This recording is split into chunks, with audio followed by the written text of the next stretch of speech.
The Canadian Open featured a moment with Robert Allenby that was like a deleted scene from Happy Gilmore. Just not funny. So Allenby and his caddy, Mick Middlemo, had an argument on the 13th hole. Middlemo ended up bailing on Allenby, and Allenby found a random fan to caddy his final 9 holes of the Open. I'm Kerry Chow, joined by ESPN senior golf analyst Michael Collins. Michael, you're both a former caddy and comedian. This topic is your bag. Give me your take on what happened. Well, it's ironic. I actually spoke to Mick Middlemo, who said, after I spoke to him on the phone when everything had gone down, that he really wished that Robert Allenby had just let everything go. But he was more disappointed that Allenby went to the media and said some things that were not true. In the initial report, we heard from Allenby that the argument was about an 8-iron and Allenby wanted to hit 7-iron. In speaking to Mick Middlemo, he said 7-iron was never brought up whatsoever, and that he could have handled it if Allenby just would have called him out as a bad caddy.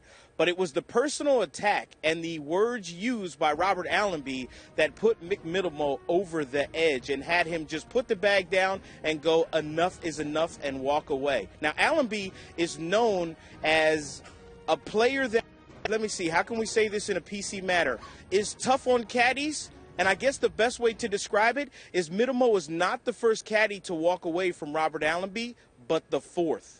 Yeah, 4 times this has happened to Allenby, and tough on caddy is a very politically correct way to put it. Michael, as a former caddy, have you ever had any experience like this? You don't have to name the golfer, of course.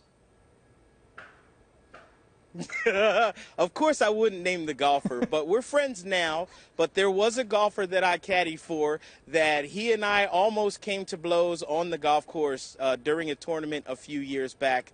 And I didn't know why he was so upset, and the reason that he was so upset, it turned out later on that day that I found out, and we talked about it. He was upset because of something he thought he heard me doing behind him, but it actually wasn't me. But on the golf course, we almost came to blows. It was a laughable moment now, but at the time, not very funny.